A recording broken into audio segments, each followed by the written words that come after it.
She gave up her last meal to a stranger, not knowing someone powerful was watching. A poor waitress named Danielle gave her last meal to a starving old man everyone else ignored, even after losing her job for it. She had no idea that every sacrifice she made was being seen.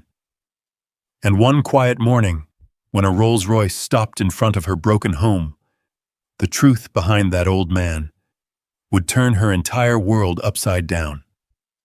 A struggling waitress named Danielle kept feeding a hungry old man no one else would even look at, even after it cost her everything. What she didn't know was that someone had been watching her all along.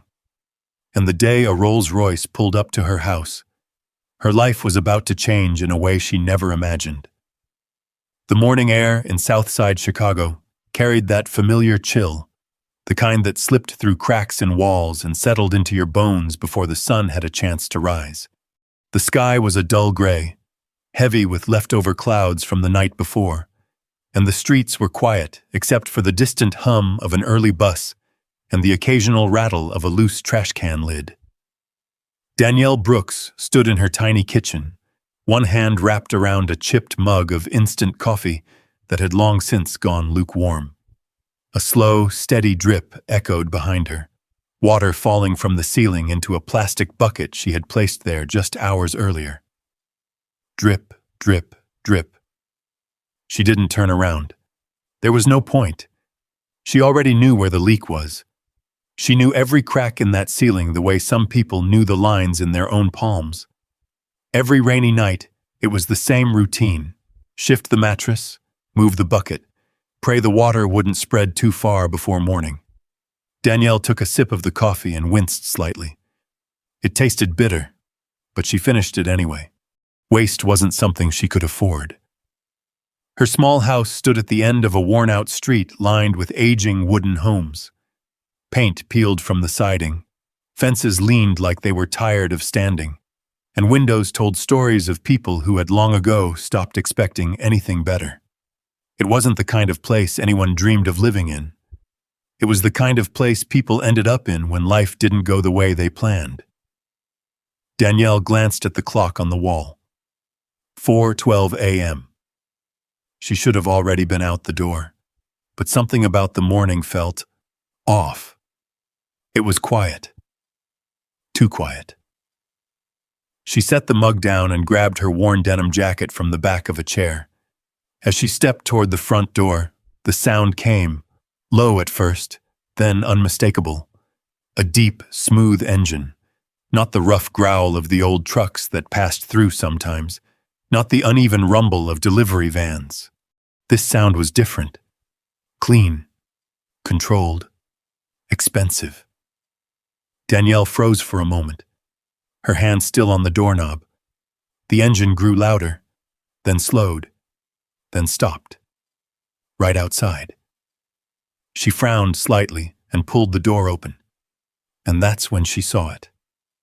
Parked directly in front of her house, on a street where cars were usually rusted, dented, and held together by hope, sat a black Rolls-Royce Phantom. Its surface reflected the dim morning light like polished glass, flawless and untouched, as if it didn't belong to the same world as everything around it. For a second, Danielle thought she might be dreaming. The contrast was almost surreal.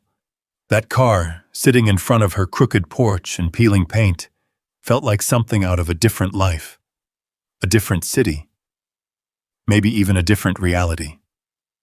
Across the street, a curtain twitched. Then another. Neighbors began to peek through their windows, drawn by the same disbelief. Mrs. Carter from 2 houses down stepped onto her porch, her robe wrapped tight around her as she squinted at the car. "What in the world?" she muttered under her breath. Danielle stepped outside slowly, her worn sneakers brushing against the damp wood of the porch. The cold air hit her face, but she barely noticed. Her eyes were locked on the car. The back door opened. 2 men stepped out. They were both tall, dressed in dark suits that looked like they had never seen a wrinkle. Their shoes were polished, their movements calm and precise. One of them adjusted his cufflinks as he looked around the street, his expression unreadable. They didn't belong here. That much was obvious. The second man glanced toward Danielle, then exchanged a brief look with his partner. Without hesitation, they began walking toward her. Each step felt measured, intentional. Danielle's heart started to beat a little faster. She wasn't sure why. It wasn't fear exactly. More like confusion. What could men like that possibly want with someone like her? They stopped a few feet away. For a moment, no one spoke. The only sound was the faint drip of water from her ceiling, echoing through the open doorway behind her. Then the first man spoke, his voice calm but direct. "Is this where Danielle Brooks lives?" The question hung in the air. Danielle blinked. Her name. They knew her name. She swallowed, suddenly aware of how she must look, her jacket slightly worn, her hair pulled back in a loose bun, her home behind her telling a story she never had to explain out loud. "I'm Danielle," she said slowly. "What is this about?" The men didn't answer right away. Instead, the second man reached into his jacket and pulled out a sealed envelope. Clean, white, heavy, important. He stepped forward and held it out to her. "Our employer would like to speak with you," he said. Danielle didn't move at first. Her eyes shifted from the envelope to the car, to the neighbors now openly watching from their porches. Her entire world suddenly felt too small for whatever was happening. "Employer?" she repeated quietly. The man gave a small nod. "Yes, ma'am." Danielle hesitated, then slowly reached out and took the envelope. It felt heavier than she expected, as if whatever was inside carried more than just paper. Her fingers lingered on the edge for a moment before she looked back up at them. "Who is your employer?" she asked. The two men exchanged another brief glance. Then one of them spoke again. "You'll understand everything soon." That was it. No explanation. No reassurance. Just that. Danielle felt a strange tension settle in her chest. Something about the way they said it. It wasn't casual. It meant something. Behind her, the drip of water continued. Drip, drip, drip. The ordinary sound of her life, now clashing against something completely out of place. She looked down at the envelope in her hand. Her name was written on it, carefully, deliberately, as if whoever sent it already knew exactly who she was and exactly where to find her. Danielle slowly exhaled. Nothing about this made sense. Not the car, not the men, not the envelope, and definitely not why any of it was happening to her. Because as far as she knew, she was just a waitress. Just someone people walked past without noticing. Just someone trying to fix a leaking roof and make it through another day. So why? Why were people like this looking for her? She tightened her grip on the envelope, her heart beating just a little faster than before. Somewhere deep inside, a quiet thought began to form. This wasn't random, and whatever was coming next was about to change everything. But Danielle didn't know that yet. All she knew was that she was already late. The envelope sat unopened on the small kitchen table, its clean white surface almost glowing against the worn wood. For a moment, she stood there, staring at it like it might disappear if she blinked. Then the clock on the wall ticked loudly. 4:27 a.m. "Great," she muttered under her breath. Reality snapped back into place. Bills, rent, work. She grabbed her keys, hesitated for just a second longer, then turned away from the envelope and stepped out the door. The cold hit her immediately. Chicago mornings had a way of cutting through layers, slipping past jackets and settling deep in your chest. Danielle pulled her collar tighter as she walked down the uneven sidewalk, her steps quick but heavy. Behind her, the Rolls-Royce was gone. No engine, no men, No explanation, just silence, like it had never been there at all. But the neighbors were still watching. Mrs. Carter leaned over her porch railing. "Danielle," she called out, her voice low but curious. "You all right?" Those men, they looked official. Danielle forced a small smile. "I'm fine, Miss Carter. Probably just a mistake." But even as she said it, she knew it wasn't true. Mistakes didn't come in cars like that. She kept walking. The bus stop was 3 blocks away, past a row of boarded-up storefronts and a liquor store that never seemed to close. A few early commuters stood scattered along the sidewalk, their faces tired, their movements slow. No one spoke. No one ever did. Danielle stood at the edge of the curb, her hands tucked into her jacket pockets. The wind picked up, carrying with it the distant sound of traffic, waking up somewhere beyond the neighborhood. Her mind drifted back to the envelope. She hadn't opened it. Not because she wasn't curious, but because curiosity didn't pay rent.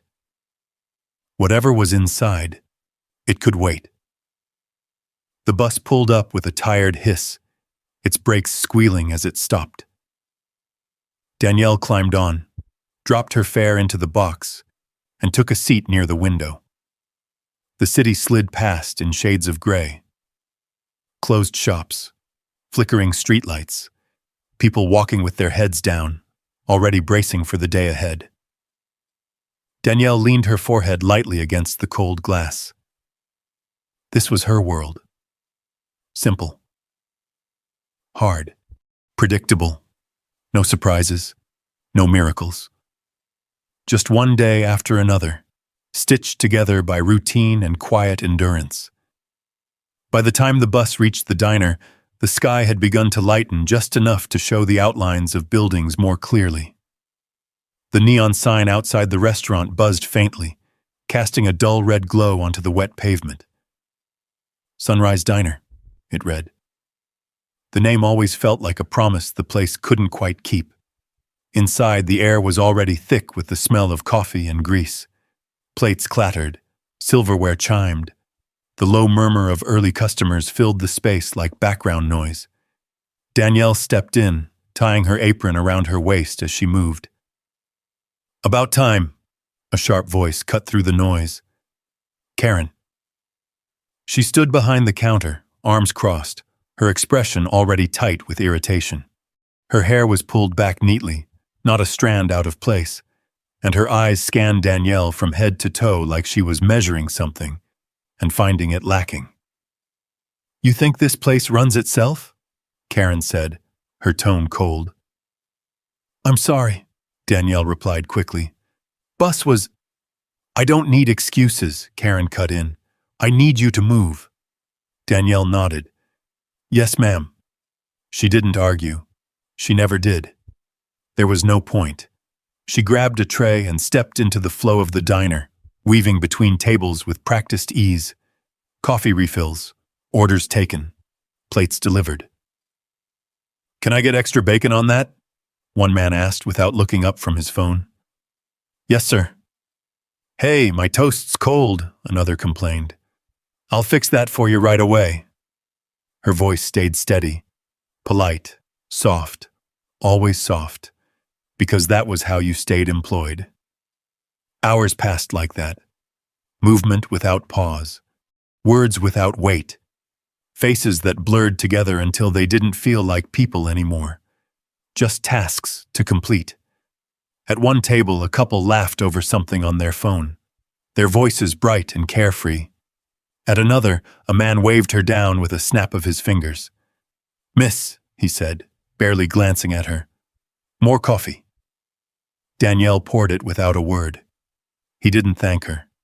Most didn't. By mid-morning, the rush had begun to thin out.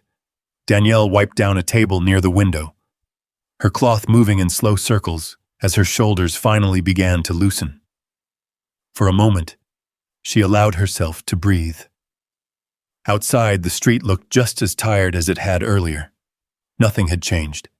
No Rolls-Royce, no men in suits, just the same cracked pavement and passing cars, It almost felt like the morning had been imagined.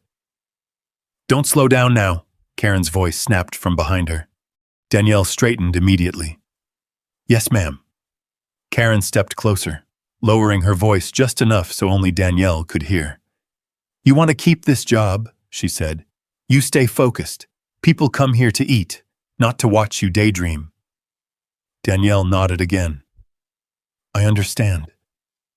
Karen held her gaze for a moment longer, then turned and walked away.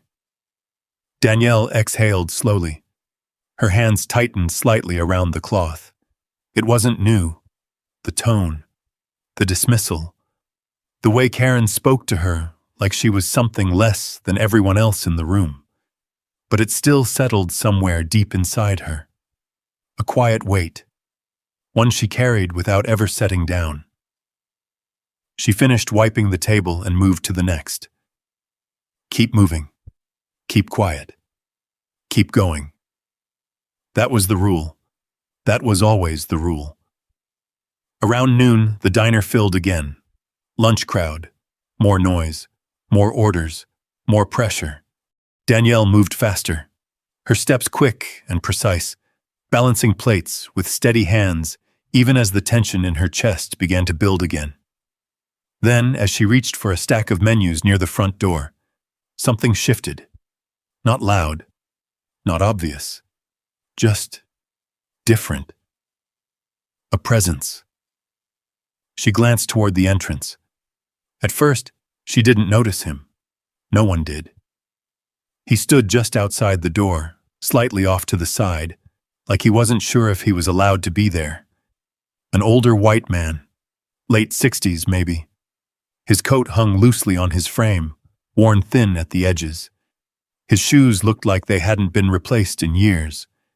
In his hand he held a plastic plate, empty. He didn't knock. He didn't speak. He just stood there, waiting. Danielle's hand paused mid-motion. For a moment their eyes almost met. Then a customer called out behind her. "Miss, you forgot my check." Danielle turned immediately. "I'm sorry, sir. I'll be right there." When she looked back again, the man was still there, still waiting, still silent, and somehow invisible to everyone else. Danielle swallowed. Something about him didn't sit right. Not dangerous, not threatening, just wrong. Like someone who had been standing in the cold for too long, hoping to be seen, and learning what it felt like when no one did. She hesitated, just for a second. Then she picked up the check and walked back toward the tables. Work first. Always work first. But even as she moved through the diner, her mind kept drifting back to the door, to the man, to the way he hadn't said a single word, and to the quiet feeling building in her chest. Something was about to happen. Something she wouldn't be able to ignore. The lunch rush swelled like a rising tide, voices overlapping, plates clattering, the air thick with the smell of grilled meat and burnt coffee. Danielle moved quickly between tables, her tray balanced with practiced precision, her face calm even as her thoughts kept drifting back to the man outside. He was still there. Through the glass door, she could see him standing just beyond the entrance, shoulders slightly hunched against the cold. His coat looked thinner now under the daylight, the fabric worn down to something that barely protected him. The plastic plate in his hand remained empty. No one had approached him. No one had asked if he needed help.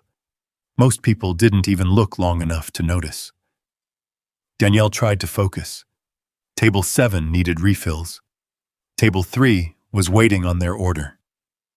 Karen's voice cut through the noise again, sharp and impatient. "Danielle, move faster. We're not running a charity here." "Yes, ma'am," Danielle replied automatically. But even as she moved, her eyes flickered back to the door. The man hadn't moved, not even an inch.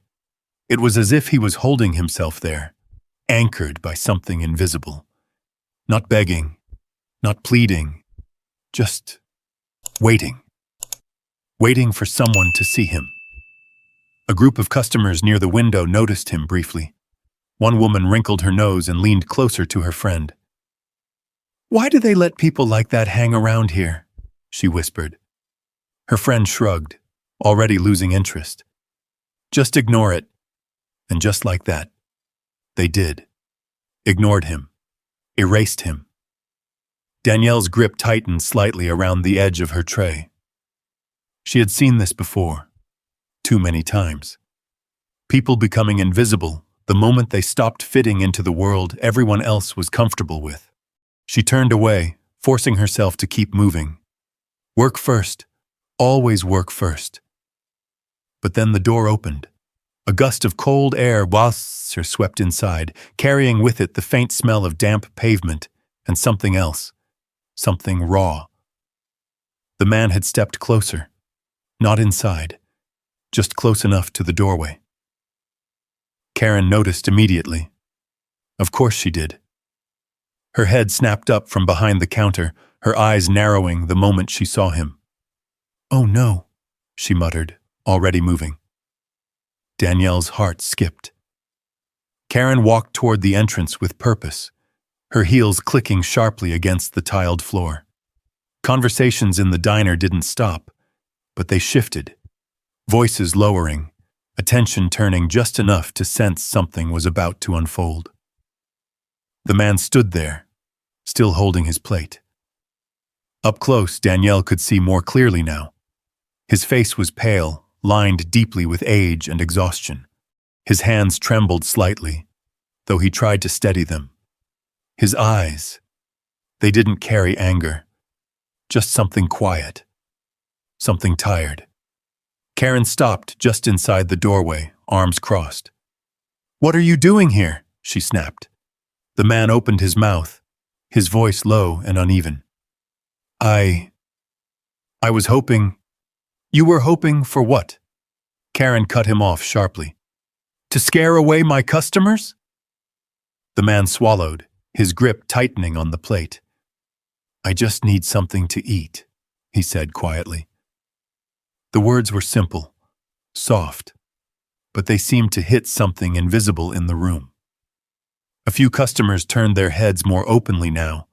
Some watched, some pretended not to. Karen let out a short, humorless laugh. "Do you see a shelter sign on this door?" she said. "This is a business." The man didn't respond. He just stood there. Still. Danielle felt her chest tighten. "Say something," a voice inside her whispered. "Do something." But her feet didn't move. Her hands stayed at her sides. Because she knew Karen. She knew exactly how quickly things could turn. Karen glanced back toward the counter, then grabbed a metal pitcher sitting nearby. Without hesitation, she stepped forward. "What did I just say?" she snapped. And before anyone could react, she threw the cold water. It splashed across the man's face and chest, soaking through his already worn coat. The sound echoed louder than it should have in the room. For a split second, everything stopped. The clatter of dishes, the hum of conversation. Even the air seemed to freeze. Water dripped from the man's face, running down into the collar of his shirt. He flinched slightly, but he didn't step back. He didn't raise his voice. He didn't protest. He just lowered his head. The plate in his hand trembled more now. A quiet ripple moved through the diner. Some people laughed. Not loudly, not boldly, but enough.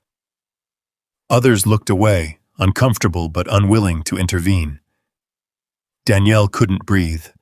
Her fingers curled into fists at her sides, nails pressing into her palms. "Say something, please." But her voice stayed trapped. Karen stepped back, wiping her hands like she had just cleaned something unpleasant. "Get out," she said coldly, "or next time it won't just be water." The man stood there for another moment. Just one. Then slowly, He turned. Each step he took away from the door felt heavier than the last. His shoulders sagged, his head still lowered, the plate hanging loosely in his hand. Danielle watched him go. She couldn't look away. Right before he reached the sidewalk, he paused. Just for a second. And then he looked back. Their eyes met. It wasn't anger. It wasn't even sadness. It was something deeper. Something that felt like recognition. As if he had seen her standing there, frozen, and understood everything she hadn't said. Danielle felt her throat tighten. The moment stretched. Then he turned again and walked away. Gone. Like he had never been there. The noise in the diner returned slowly, like someone turning the volume back up. Karen clapped her hands once, sharp and loud. "Show's over," she said. "Back to work." People moved again. Plates clattered, orders resumed, like nothing had happened. Danielle stood there for a second longer, her chest rising and falling. Then Karen's voice cut through again. "Danielle," she said, her tone low but warning. "Don't just stand there. Move." Danielle swallowed. "Yes, ma'am, home." She turned, picked up her tray, walked back into the noise. But something inside her had shifted. It was small, quiet. But it was there. Because no matter how hard she tried to focus on work, no matter how many orders she took, no matter how many tables she served, she couldn't forget that look. The way he had looked at her, not accusing, not expecting, just seeing. And for the first time that day, Danielle knew one thing for certain. She wouldn't be able to ignore him again. The rest of her shift passed in a blur. Orders came and went. Plates clattered. Coffee poured. Customers complained, laughed, paid, and left. The rhythm of the diner continued like nothing had happened. But Danielle felt like she was moving through it from a distance, like she was watching someone else live her life. Every time the door opened, her eyes flicked toward it. Every time footsteps passed outside, her heart gave a small, quiet jump. But he didn't come back. By the time her shift ended, the sky had darkened again, clouds rolling in low and heavy. The air felt thick, like rain was waiting just around the corner. Danielle untied her apron slowly, her fingers lingering on the fabric. "You good?" a voice said behind her. She turned. It was Marcus, one of the cooks, mid-40s, steady presence, the kind of man who didn't talk much unless he meant it. "I'm fine," she said. He looked at her for a moment, not fully convinced. "That didn't sit right," he added quietly, nodding toward the front of the diner. Danielle didn't answer right away. "No," she admitted finally. "It didn't." Marcus wiped his hands on a towel. "Karen's been like that for years. People just let it be." Danielle gave a small, tired nod. "That's the problem," she said softly. Marcus didn't reply. He didn't need to. They both knew it. Danielle grabbed her jacket and stepped outside. The cold had settled deeper now, biting sharper than before. The streetlights flickered on, casting long shadows across the sidewalk. A bus roared past, splashing water from the curb onto the pavement. She pulled her jacket tighter and started walking. At first, she told herself she was just heading home.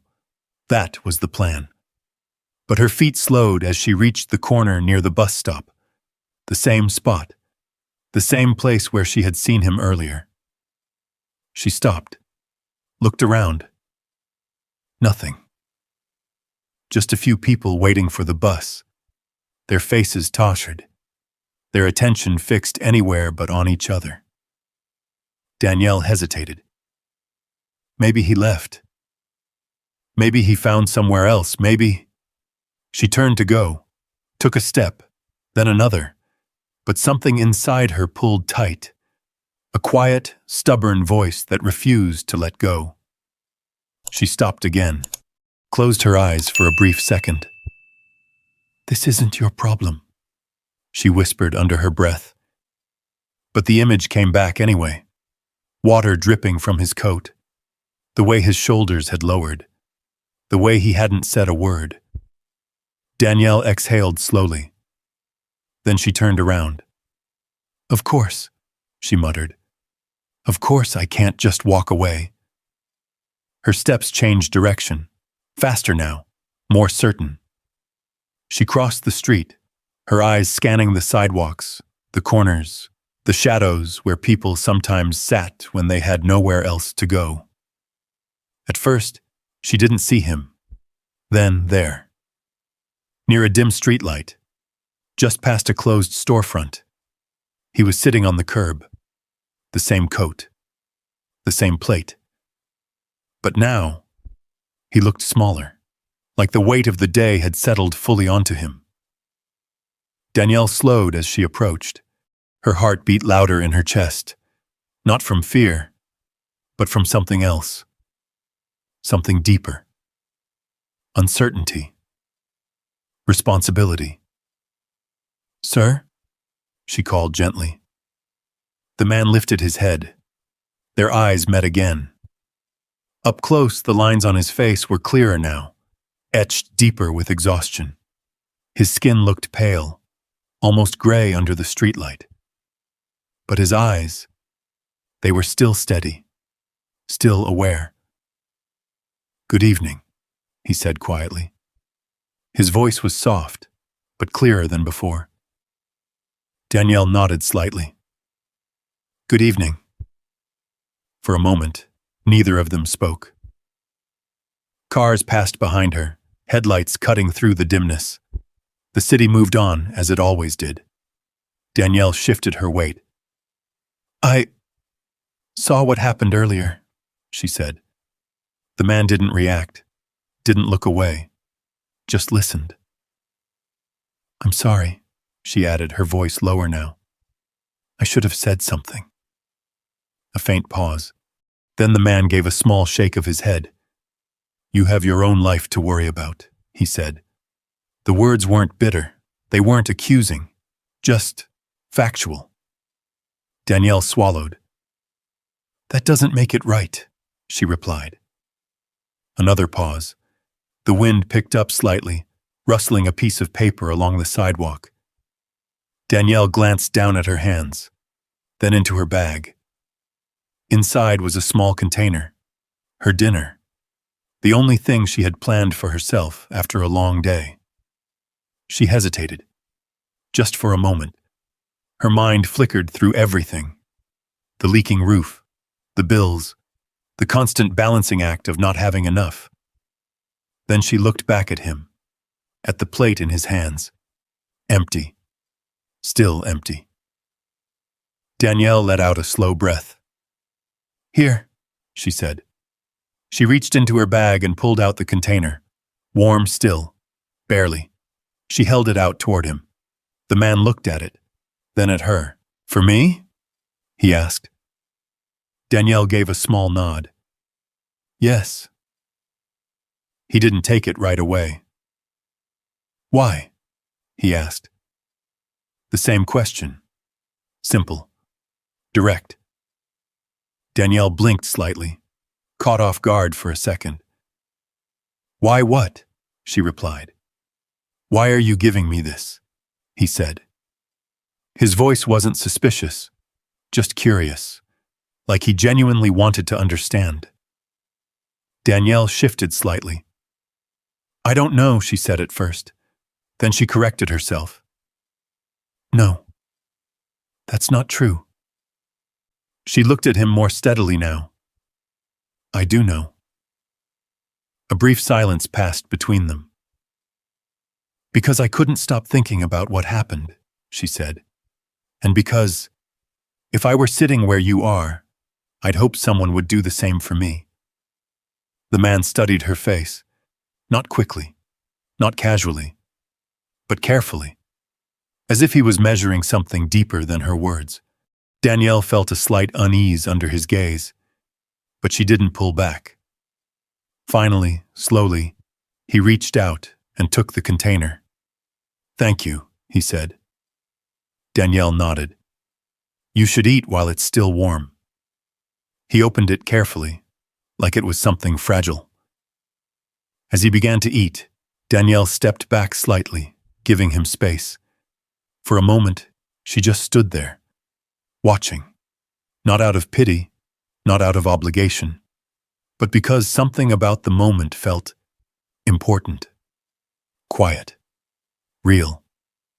Cars passed, lights flickered, the city breathed around them, and for the first time all day, something inside Danielle felt steady, not fixed, not solved, but right.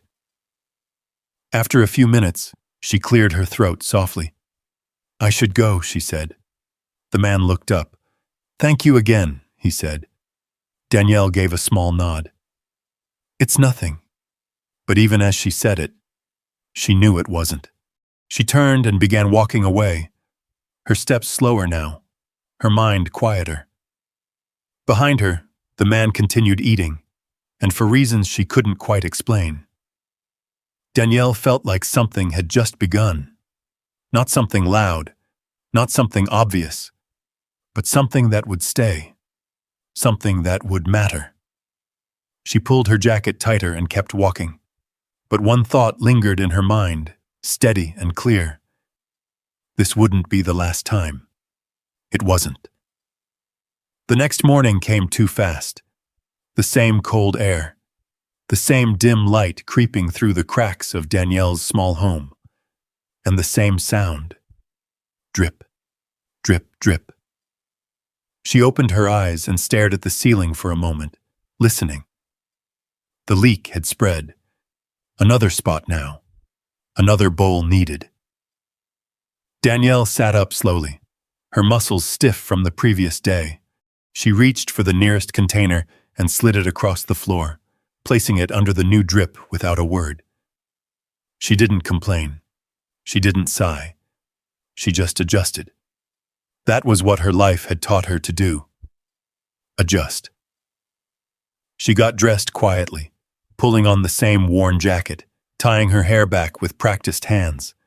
For a second, her gaze drifted toward her bag, where she usually kept her lunch. Then she paused. Last night, the container, the man. She pressed her lips together slightly. "You'll figure it out," she whispered to herself.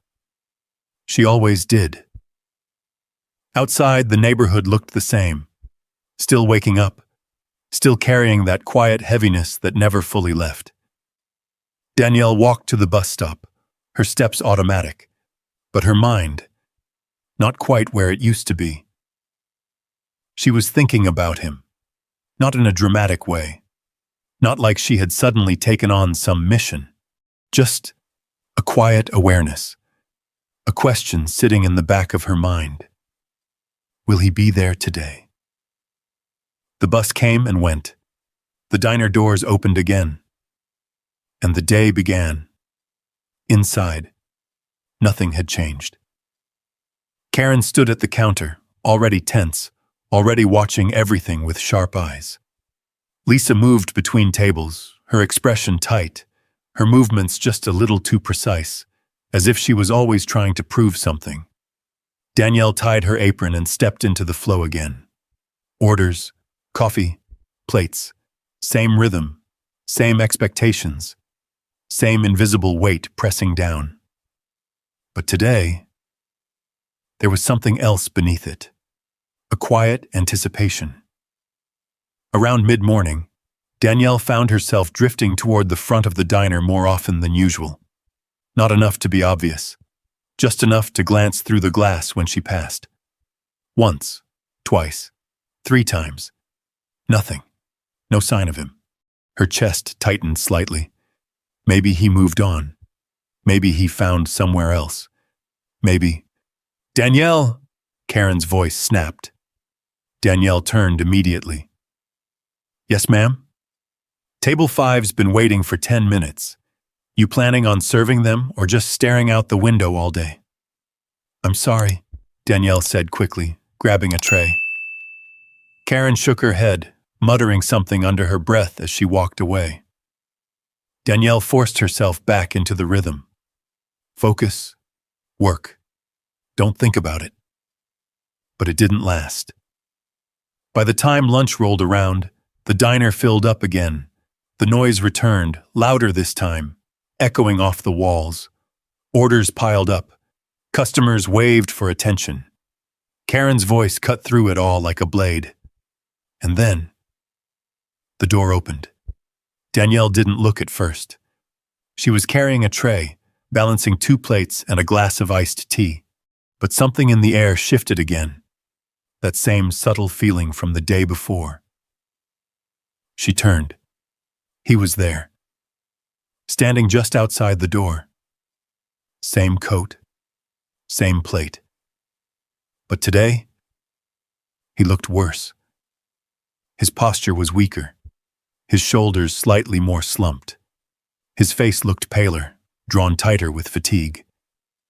Danielle's breath caught. He came back. A strange mix of relief and concern moved through her at the same time. For a second, she thought about stepping forward, saying something, doing something. But then, Karen saw him. Danielle froze. Karen's eyes narrowed instantly, her expression hardening like stone. Not again, she said sharply. She moved toward the door, faster this time, more irritated, more determined. Danielle's heart started pounding. Please, not again. But Karen didn't hesitate. She stepped right up to the entrance, blocking the doorway completely. I thought I told you to stay away, she said coldly. The man didn't respond right away. He just stood there, waiting. I'm not asking twice, Karen added. The man lowered his head slightly. Then, quietly, he stepped back. No argument, no resistance, just acceptance. Danielle felt something twist inside her. It wasn't the same as yesterday. Yesterday had been shocking. Today felt worse. Because now she knew. Now she understood exactly what was happening. And she was still standing there. Still silent. Still doing nothing. The man turned and walked away again, slower this time. Weaker. Danielle's grip tightened on the tray. Her chest felt heavy. Too heavy. Don't even think about it, a voice whispered behind her. She turned. Lisa. Standing just close enough. Watching her. You get involved with people like that, Lisa said quietly. You'll regret it. Her tone wasn't loud, but it carried something sharp, something warning. Danielle held her gaze for a moment, then looked away. She didn't respond. But inside, something had already shifted. The rest of the shift passed like a blur again. But this time the weight didn't sit quietly. It pressed harder, louder. By the time Danielle stepped outside at the end of the day, the sky had turned dark again, clouds thick and low. The air smelled like rain. She didn't hesitate this time. Her steps turned immediately toward the street corner, toward the place she had seen him last. And sure enough, he was there, sitting in the same spot, the plate resting loosely in his hands. But now, he looked exhausted, more than before. Danielle slowed as she approached, her heart steady now, her mind made up. Sir, she said gently. He looked up. Recognition flickered in his eyes. Good evening, he replied. Danielle nodded. She reached into her bag, pulled out a small container, not as full as yesterday, but still something. I brought this, she said. He looked at it, then at her. You don't have to do this, he said. Danielle gave a small, quiet shake of her head. "I know," she replied. A pause. Then she added, softer this time, "But I want to." He studied her again. That same careful look, as if he was trying to understand something deeper than her words. Then, slowly, he took the container. "Thank you," he said. Danielle nodded. "You should eat." He opened it and began slowly, carefully, like every bite mattered. Danielle stayed for a moment longer this time, longer than yesterday, long enough to notice the way his hands trembled slightly, long enough to feel something settle deeper inside her. Not pity, not obligation. Something else, something quieter, stronger, a decision. She stepped back. "I'll see you around," she said. The words slipped out before she could stop them. The man looked up slightly, but didn't question it. "Take care," he replied. Danielle turned and began walking away. But this time, she didn't feel unsure. She didn't feel conflicted. She felt certain. Because without realizing it, this wasn't just a moment anymore. It was becoming something else. Something steady. Something repeated. Something that would grow. And somewhere behind her, under the dim streetlight, the man continued eating, watching, thinking, as if he too understood. This was only the beginning. Days passed, not dramatically, not loudly, just one quiet repetition after another. Morning came. Danielle worked. Evening fell.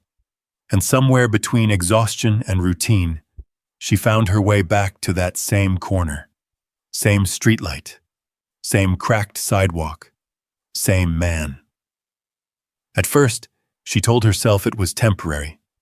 Just until he found something better. Just until things changed. But nothing changed. And slowly, without either of them saying it out loud, it became a pattern. Every evening, Danielle would walk up with a small container of food, sometimes a little less than before, sometimes barely enough for one person, and she would hand it to him.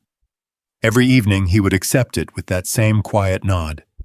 No begging, no expectations, just acceptance. They spoke a little more now, not much, small things. "Cold today," he would say. "Yes," Danielle would reply. "Long day?" "Always."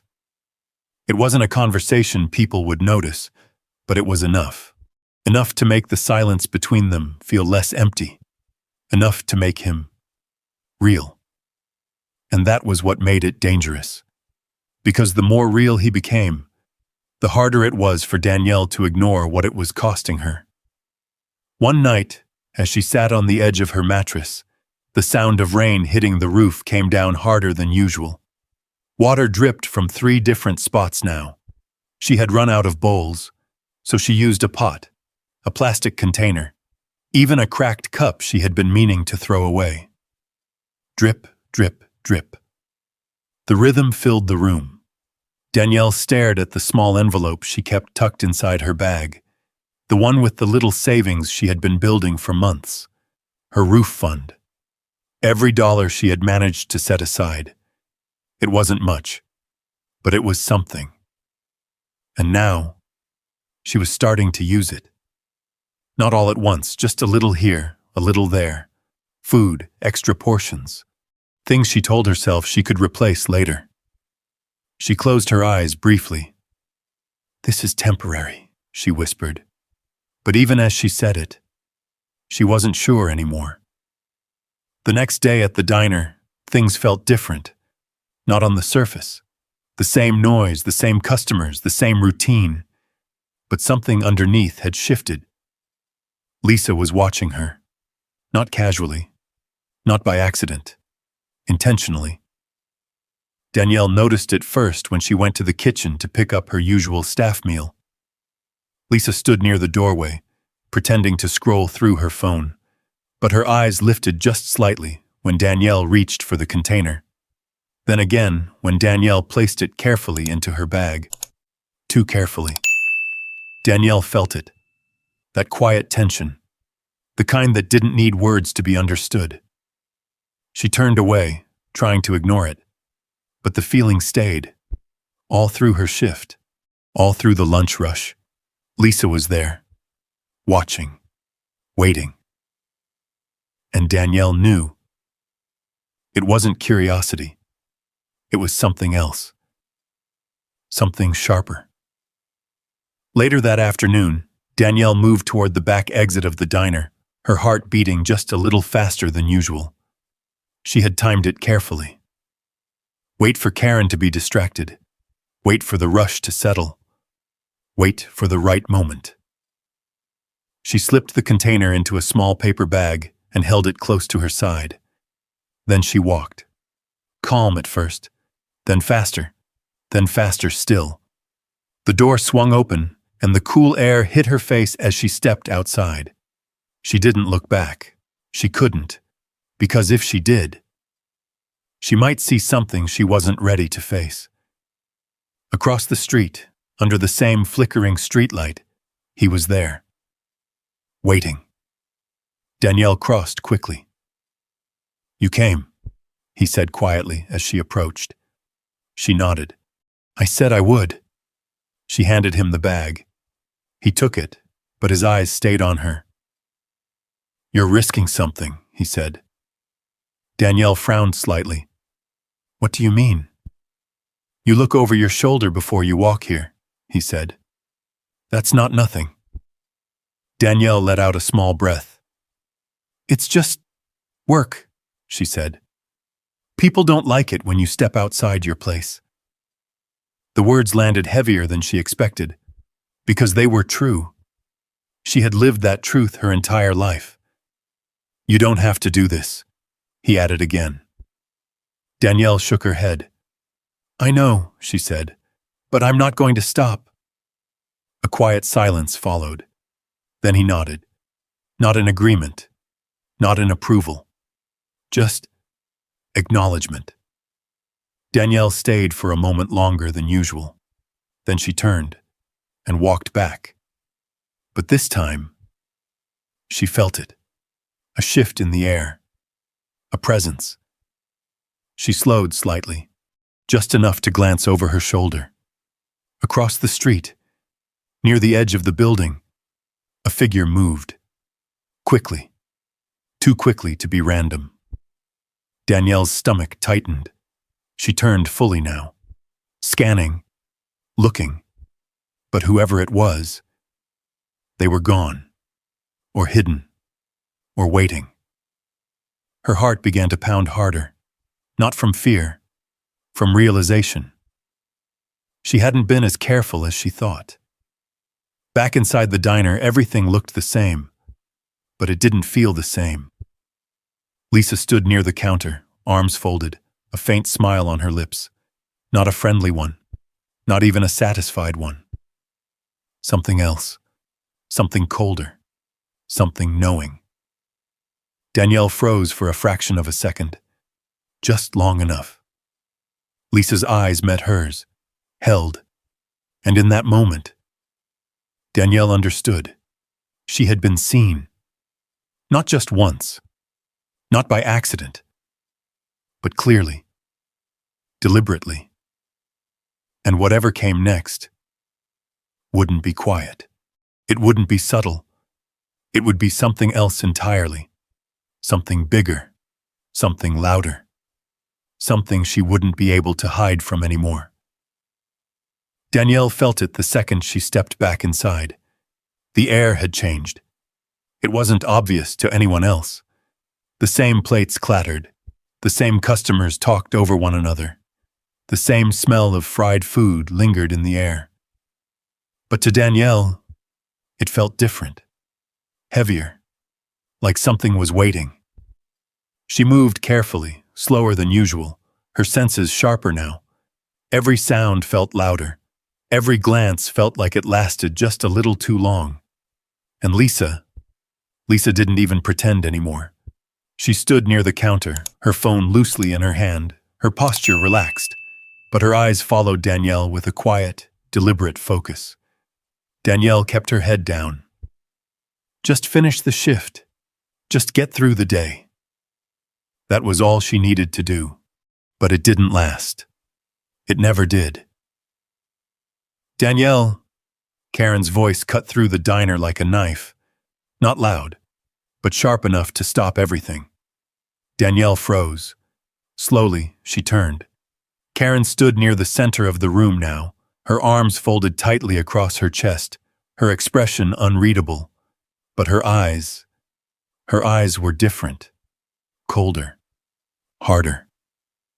Come here, Karen said. The conversations in the diner didn't stop completely, but they softened, shifted. People always knew when something was about to happen. Danielle walked forward, each step heavier than the last.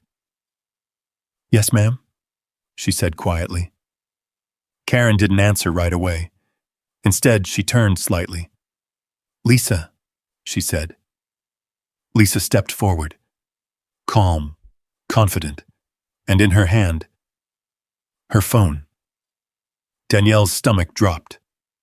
Lisa tapped the screen once, then held it up. Recognize this? She asked, her voice low, almost casual. Danielle didn't need to look, but she did. And there it was. A photo. Clear. Sharp. Danielle standing under the streetlight, handing a bag of food to the old man. Her breath caught. Another swipe. Another photo, her again. Another day. Another bag. Another moment she thought no one saw. The silence in the diner grew heavier. Karen took the phone slowly, studying the images. Then she looked up at Danielle. So, she said, her voice dangerously calm, you've been taking food from my kitchen and giving it away. Danielle shook her head immediately. No, ma'am, it's not like that. Not like that? Karen cut in sharply. Her voice rose now, louder, enough for everyone to hear. Then tell me what it is like, she said, because from where I'm standing, it looks like you're stealing. I'm not stealing, Danielle said, her voice trembling now despite her effort to stay steady. That's my lunch. I've been giving him my lunch. Karen laughed. Not loudly, but cold. And where does your lunch come from? She asked. Danielle hesitated. Karen stepped closer. Answer me. From the kitchen, Danielle admitted. Karen nodded slowly, as if confirming something she already knew. Exactly, she said. My kitchen. A few customers turned fully now, watching, not eating, just watching. Danielle felt the weight of their eyes pressing down on her. I wasn't trying to cause any trouble, she said. He needed help. And you think that's your responsibility? Karen snapped. Danielle opened her mouth, then closed it. Because the truth was, she didn't have an answer Karen would accept. Karen shook her head slowly. I run a business, she said.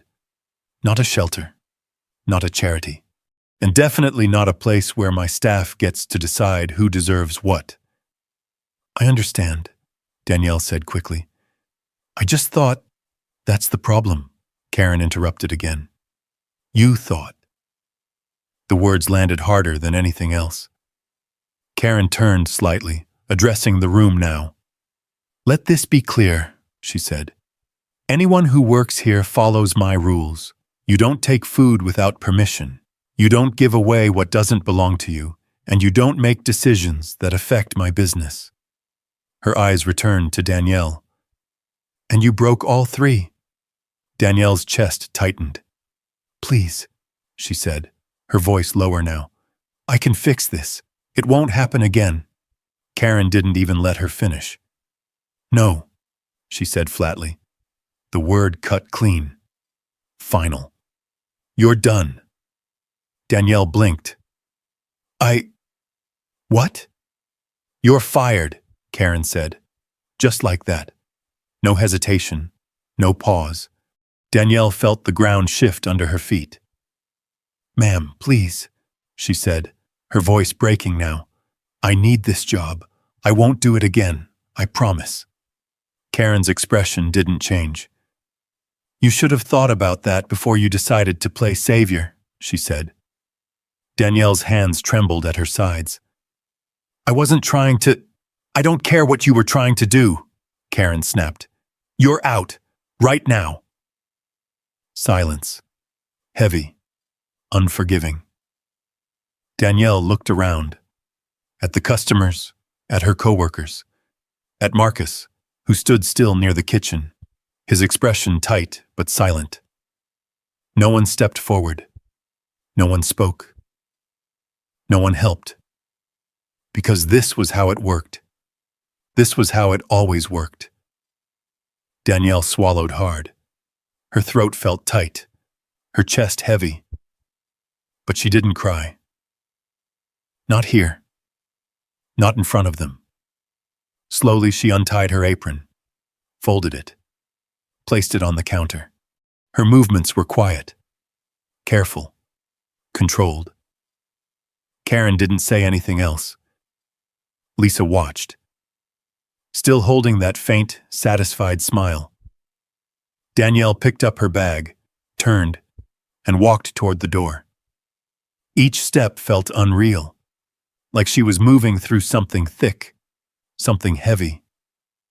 The door opened. The cold air hit her face again. And just like that, it was over. No job, no income, no safety. Just the quiet hum of the street and the distant sound of traffic moving on like nothing had changed. Danielle stepped onto the sidewalk. She didn't look back. She couldn't, because if she did, she might break. Instead, she walked, past the bus stop, past the corner, toward the streetlight, toward him. Because even now, even after everything, one thought remained stronger than all the rest. He still needed to eat. And as she turned the corner, her heart beating heavy in her chest, she realized something else. She had just lost everything, and yet, she wasn't going to stop. The wind had picked up by the time Danielle reached the corner. Cold air pushed through the streets, rattling loose signs and carrying scraps of paper across the pavement. The streetlight flickered faintly, casting uneven shadows along the cracked sidewalk. Danielle's steps slowed. Her chest still felt tight from everything that had just happened. The diner, Karen's voice, Lisa's smile, the way no one had said a word. She had walked out with nothing. No paycheck, no backup plan, no idea what tomorrow would look like. But even with all of that, her feet had brought her here, to the same place, under the same light. She looked up, and there he was, sitting where he always sat, the same coat wrapped loosely around him, the same plate resting in his hands. But something about him looked off, weaker, more still. Danielle stepped closer. Sir? The man lifted his head slowly. Good evening, he said. His voice sounded thinner than before. Danielle nodded, kneeling slightly so she could look at him more closely. You don't look well, she said. He gave a faint smile. I've had better days. Danielle swallowed. She reached into her bag. This time the container was smaller. Not because she didn't want to give more, but because she didn't have more.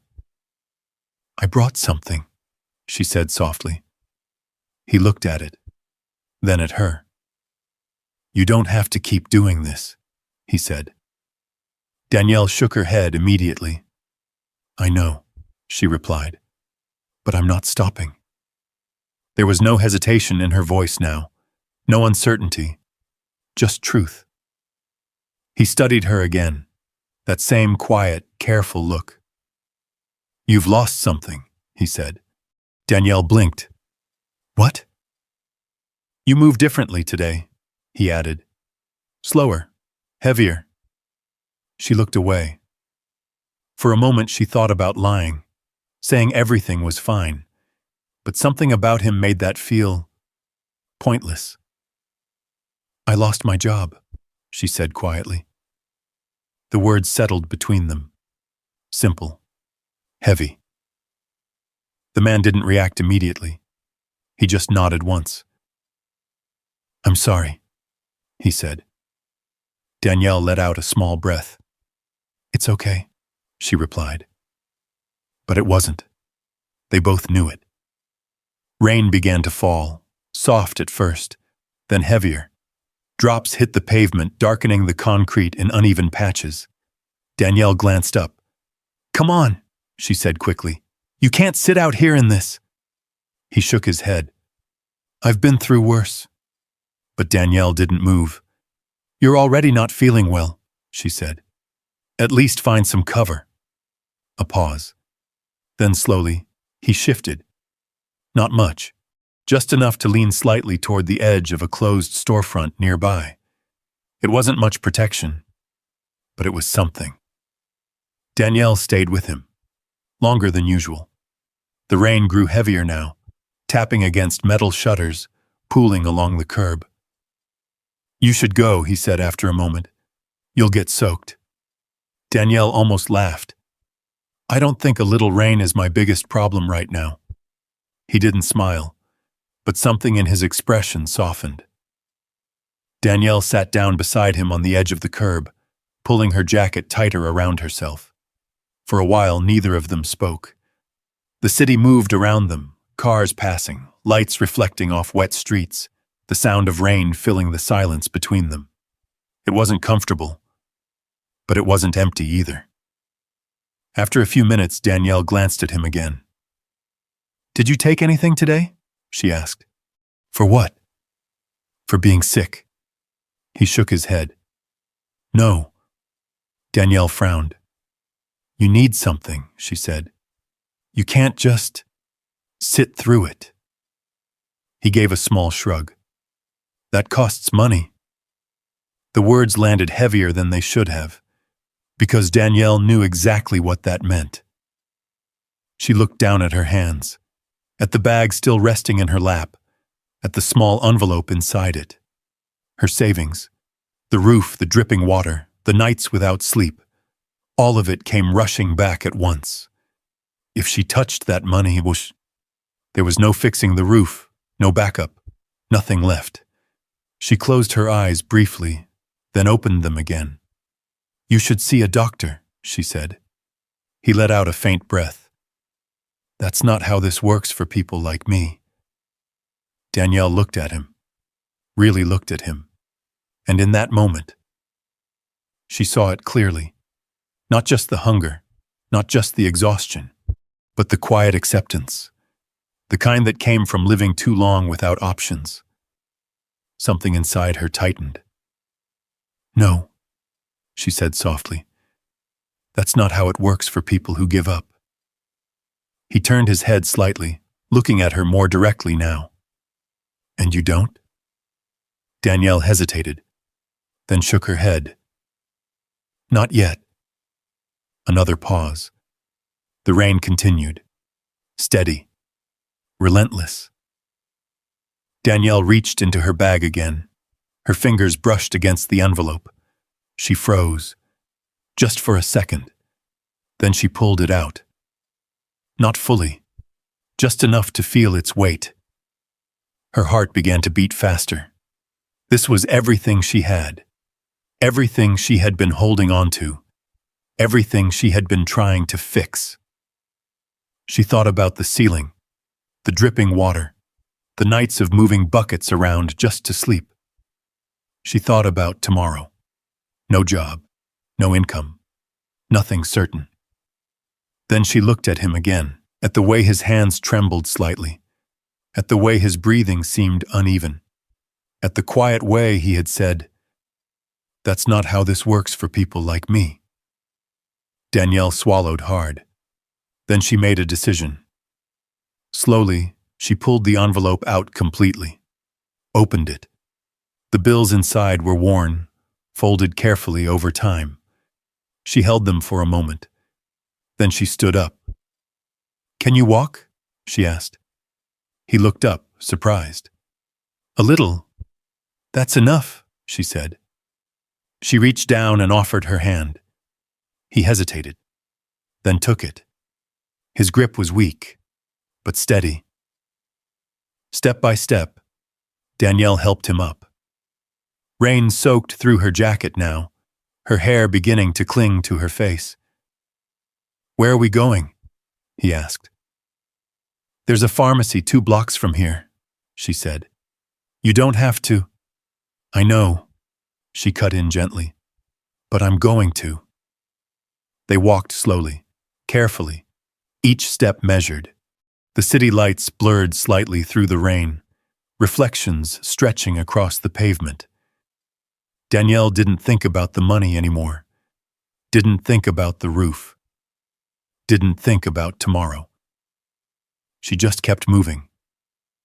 Because right now, this was what mattered.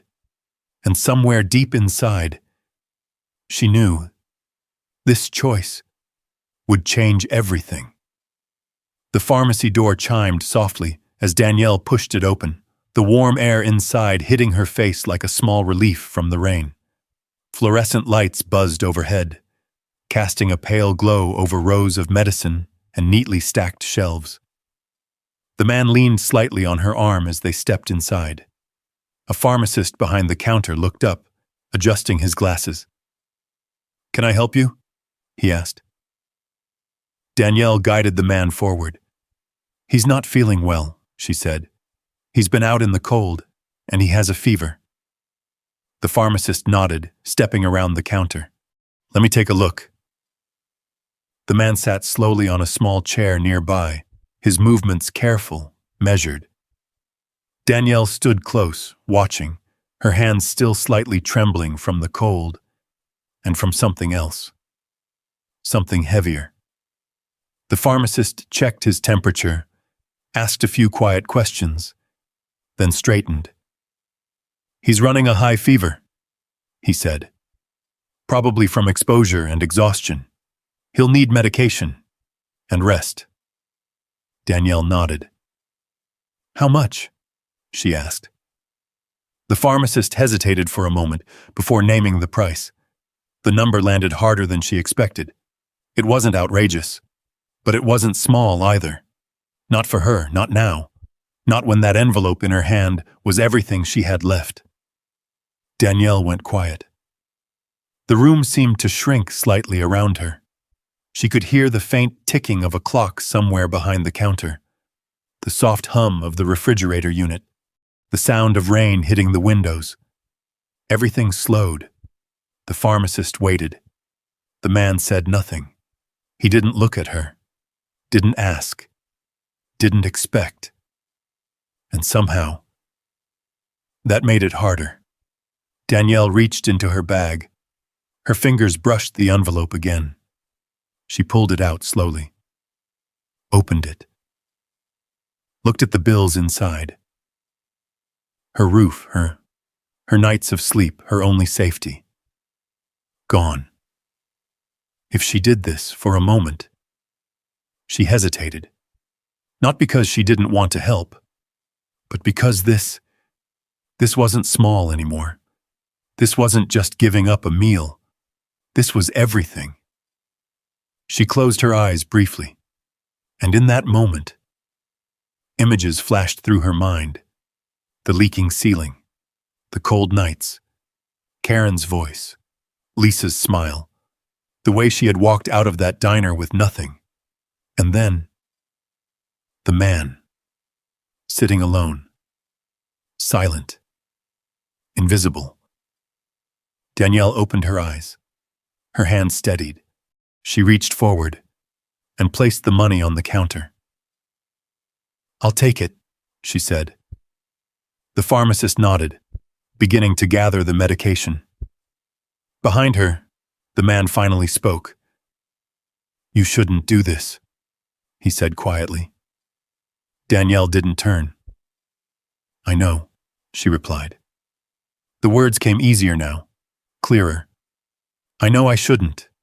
She paused, then added, "But I can't walk away." The pharmacist handed over a small paper bag filled with medicine. Danielle took it carefully.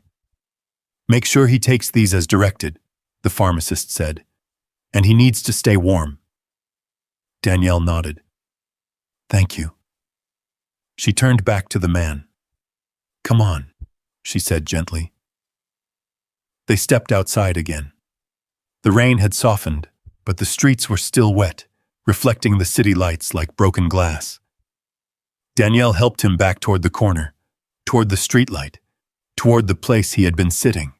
When they reached it, she handed him the bag. "Take these tonight," she said, "and tomorrow." He held the bag, looking at it for a long moment, then at her.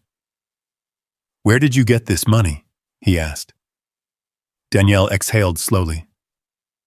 "I've been saving," she said. "For what?" She hesitated, then answered honestly. "To fix my roof." The man frowned slightly. "And you used it on me?" Danielle nodded. "Yes." A quiet silence followed, the kind that carried weight, the kind that meant something. "You don't even know me," he said. Danielle gave a small, tired smile. "I don't need to," she replied. Another pause. The rain tapped softly against the street again. "And what if this leaves you with nothing?" he asked. Danielle looked at him, really looked, and for the first time, she didn't feel unsure. She didn't feel conflicted. She just felt certain. "Then I'll figure it out," she said. Her voice wasn't loud, but it didn't shake. "Just like I always do." The man studied her face again, longer this time, deeper, as if he was trying to understand something that didn't make sense to him. Then slowly, he nodded. "Thank you," he said. Danielle gave a small nod in return. "I should go," she said. He didn't stop her, didn't ask her to stay. He just watched as she turned and began to walk away. Her steps were slower now, heavier, but not from regret, from something else, something she couldn't quite name. Behind her, under the streetlight, the man remained still, the small paper bag in his hands, his eyes following her as she disappeared into the dim glow of the city. And though Danielle didn't know it, something had changed, not just in her life, but in his. Because for the first time in a long time, he had seen something real, something rare, something that couldn't be bought. And as the rain continued to fall softly around him, he made a decision of his own. A quiet one, a final one. The kind that doesn't announce itself, but changes everything that comes after. The next morning, Danielle woke to the sound of dripping water again. Only this time, there was no envelope left to fix it. The dripping felt louder than ever.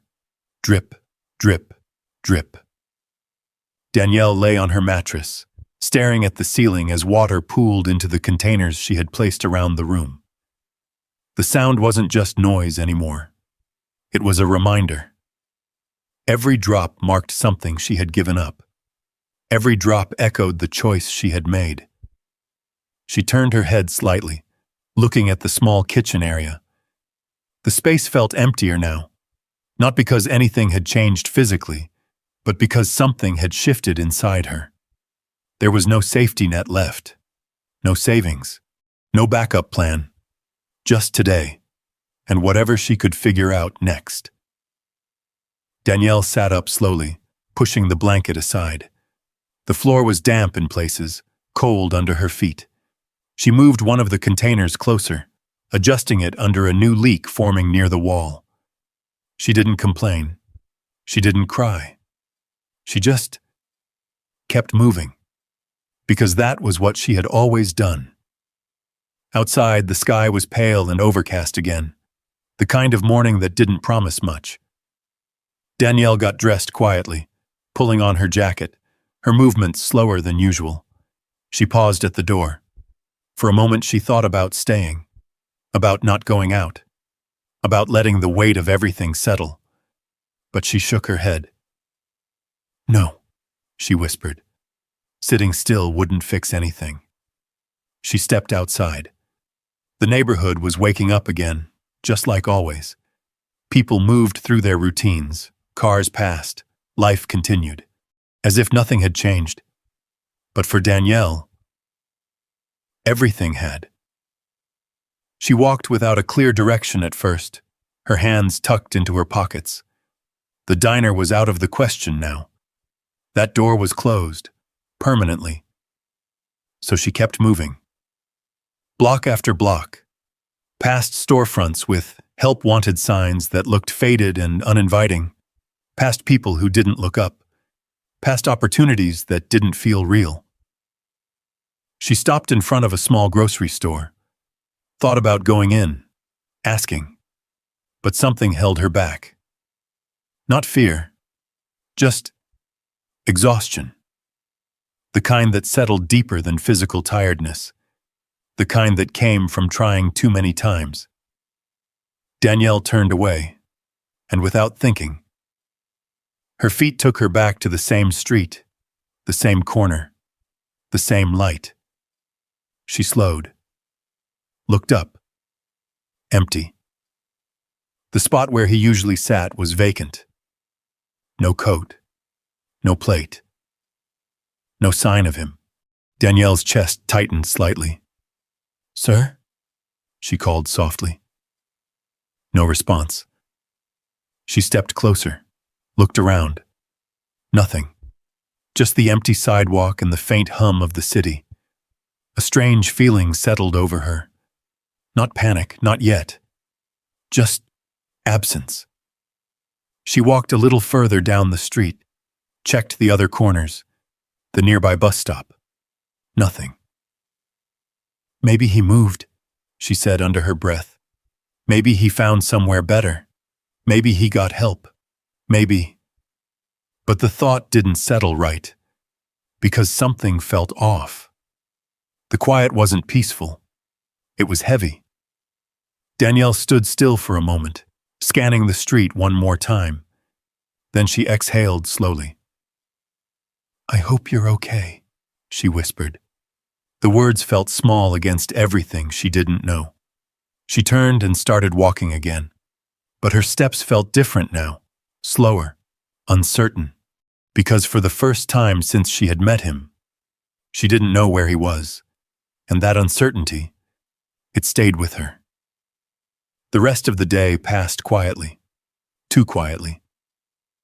Danielle tried to look for work, knocked on a few doors, filled out a couple of forms.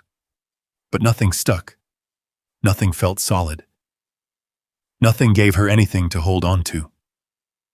By the time evening came, the sky had darkened again, clouds rolling in like they had nowhere else to go. Danielle walked home slowly, her body tired, her mind heavier than before. She stepped inside. The smell of damp air greeted her immediately. The drip was still there, unchanged, unstoppable. She sat down on the edge of her mattress, staring at the containers filling slowly with water.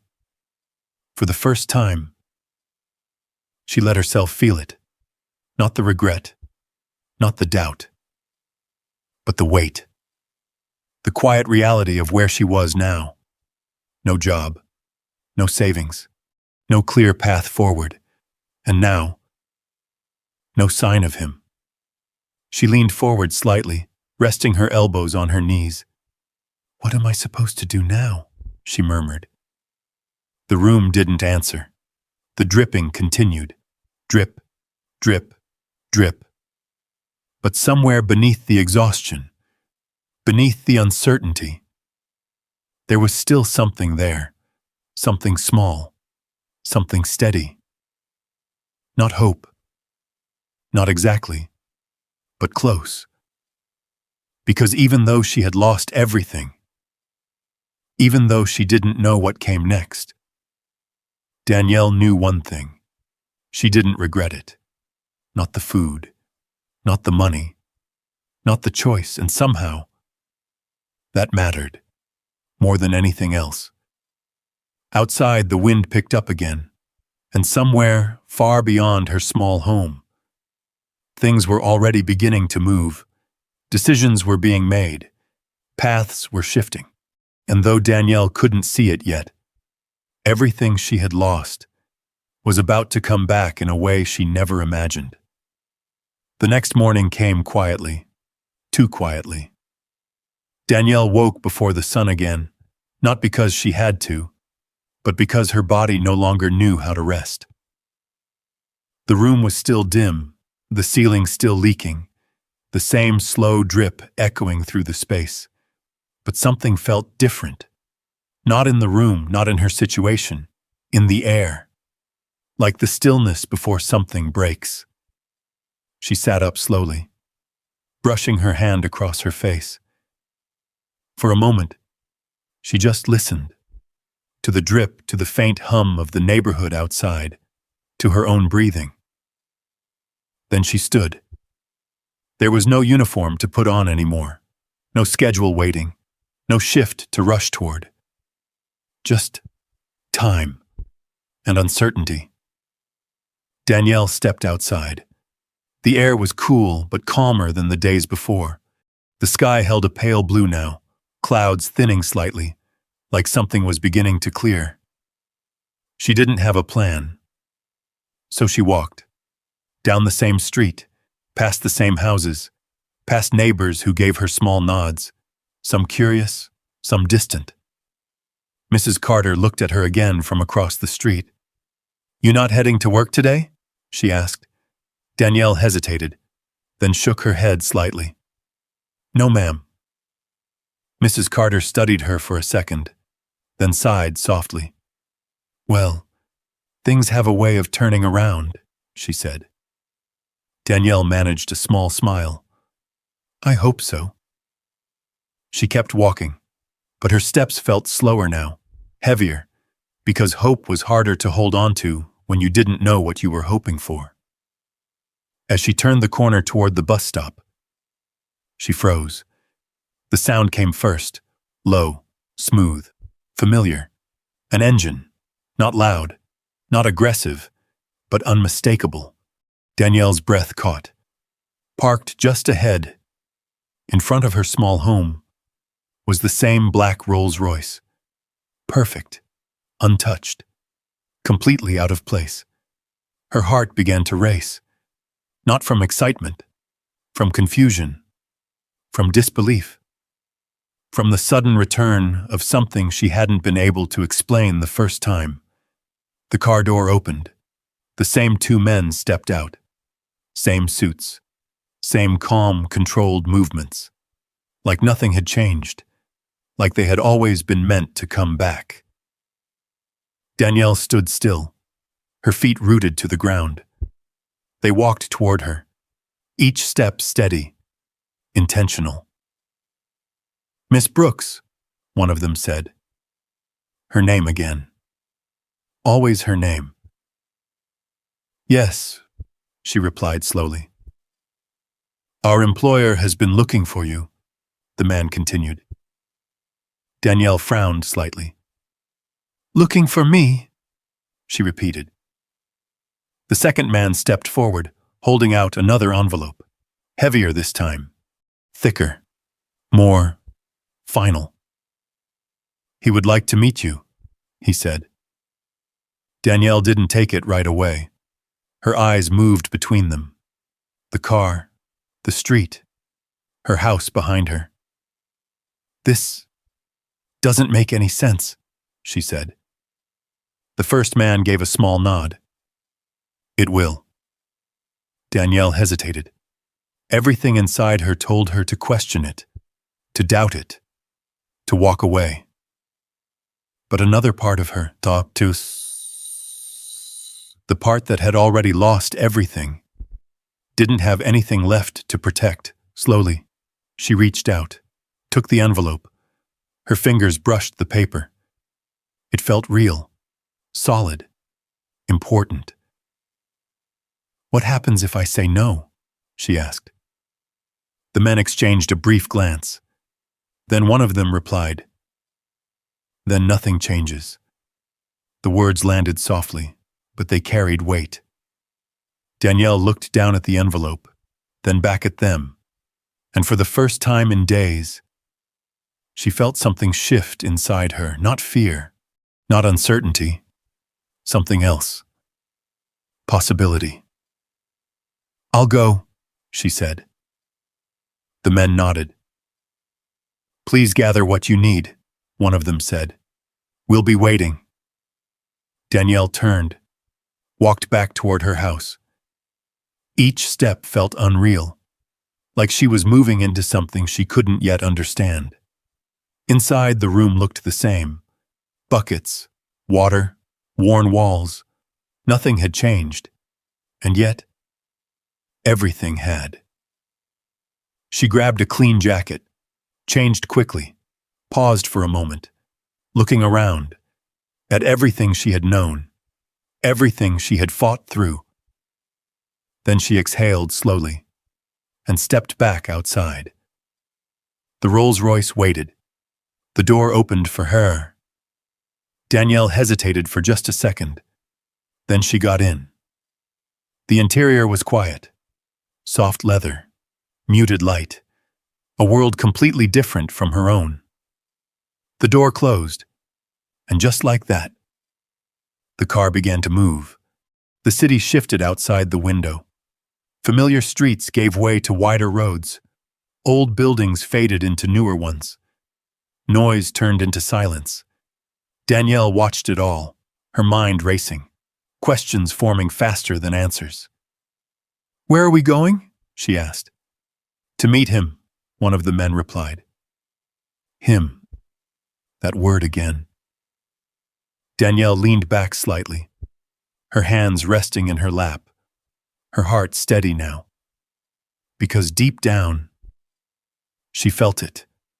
This wasn't random, this wasn't coincidence, and this was connected to everything, to him. And as the car drove farther away from everything she knew, one thought settled clearly in her mind. Whatever she was about to see would finally explain everything. The car slowed. Danielle leaned slightly toward the window, her breath catching as the world outside shifted into something she had never seen up close before. Tall iron gates stretched across the road ahead, guarded and silent. Beyond them, just barely visible, were wide lawns, perfectly trimmed, and buildings that looked more like something from a movie than real life. The gates opened without a sound. The Rolls-Royce moved forward. Danielle's heart began to beat faster, not from fear, but from the weight of the unknown finally closing in. The car curved along a long driveway lined with trees, their branches arching overhead like a quiet welcome into a world she didn't belong to. Or at least, didn't think she did. They stopped in front of a large mansion. No, a residence. Something far beyond a house.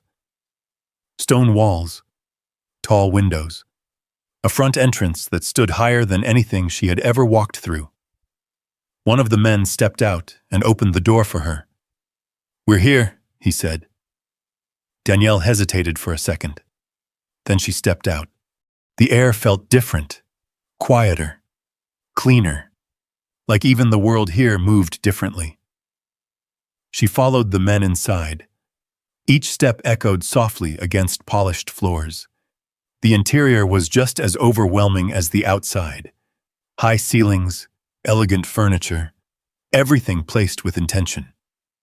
But Danielle barely noticed the details, because someone, was already drawing her attention. At the far end of the room, near a staircase, stood a man. Tall, well-dressed, calm. He turned slowly, and for a moment, Time stopped. Danielle's breath caught. Her mind refused to process what her eyes were seeing, because the man standing there was him. The same man. The one who had sat on the cold pavement. The one who had held an empty plate. The one who had looked at her with quiet, steady eyes under a flickering streetlight. Only now, he looked completely different. Clean, strong, dressed in a perfectly tailored suit. His posture straight. His presence commanding. Danielle took a small step back. Her voice came out barely above a whisper.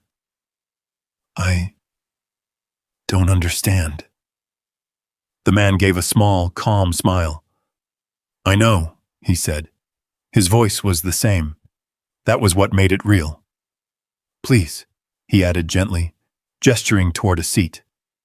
Sit down. Danielle hesitated.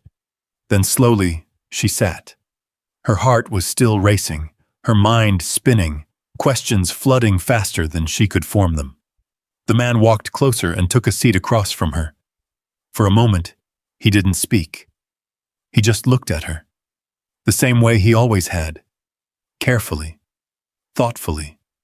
Then finally, "My name is Richard Whitmore," he said. Danielle blinked. The name meant something. She had heard it before, not personally, but in passing. News, conversations, a man known for wealth, influence, power. Her eyes widened slightly. "You're him?" she asked. He nodded. "Yes." Silence filled the space. Heavy, unbelievable. "But why?" she asked. "Why were you out there like that?" Richard leaned back slightly, his expression softening. "Because I needed to see something," he said. Danielle frowned. "See what?" "If kindness still exists," he replied. The words landed quietly, but they carried weight. "I've spent my life surrounded by people who expect something in return," he continued. "People who act a certain way when they think it will benefit them."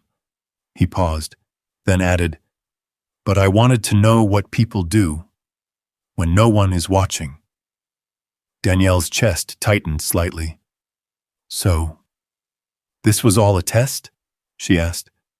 Richard shook his head. "Not for you," he said. "For me." A brief silence followed.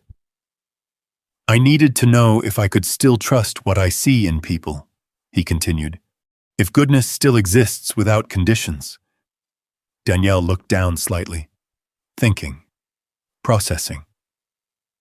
"And you chose me?" she asked.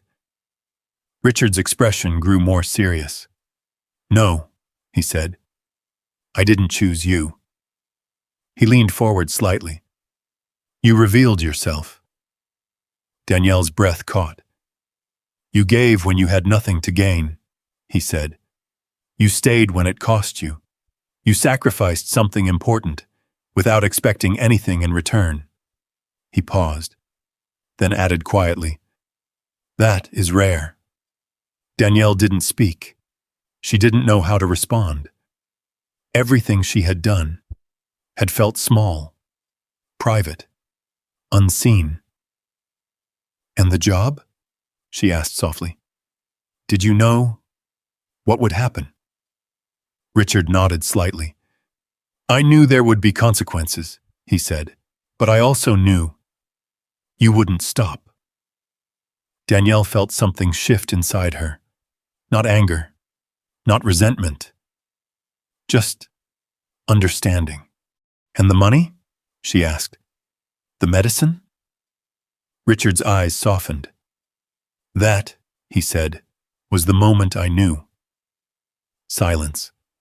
Deep, meaningful. Then Richard stood, walked toward a nearby table, picked up a folder, and returned. He placed it gently in front of Danielle. "What is this?" she asked. Open it, he said. Her hands moved slowly, carefully. She opened the folder. Inside, documents, numbers, plans, and a name. Her name. Danielle's eyes widened. What is this? It's yours, Richard said. Her head snapped up. What do you mean? I've arranged for your home to be fully repaired, he said. Your roof, your structure, everything. Danielle stared at him, unable to speak. And beyond that, he continued, I'm offering you something more. He paused, letting the moment settle. A position, he said, helping manage one of my outreach programs, supporting people in situations like the one you stepped into. Danielle blinked rapidly. This didn't feel real. I don't have experience for something like that, she said. Richard smiled slightly. You have exactly the experience I'm looking for. A long silence followed. Danielle's chest rose and fell slowly. Her eyes filled with something she couldn't quite hold back anymore. You're serious? She asked. Yes, he replied. Her hands trembled slightly. Not from fear, from release, from everything she had been holding in finally finding somewhere to go. I don't know what to say, she whispered. Richard nodded. You don't have to say anything, he said. Just keep being who you are. Danielle looked down again, at the papers, at her name, at a future she had never imagined. Then back at him. The same man. The same eyes. Only now, everything made sense. All at once, and as the silence settled around them, Danielle realized something she hadn't allowed herself to believe before. Nothing she had done was wasted. Nothing had been unseen. And everything she had lost had led her here. To this moment. To this change. To this new beginning. When Danielle handed over the last of her savings to buy medicine for a man everyone else ignored, she didn't know she was stepping into the moment that would redefine her entire life. This story reminds us that true kindness doesn't wait for the perfect time or perfect conditions. It shows up when it's hardest, when it costs something real. And sometimes, the greatest test of who you are comes when no one is watching, except the one person who matters most. Today, take a moment and think of someone you've been walking past without really seeing. You don't need much. Just a small action, a simple question, or a moment of care just like Danielle chose to do. If this story touched you, comment 1 below and tell me, have you ever done something kind for someone, not knowing it would change your life too? Stay with me, because the next story might just make you see the world a little differently.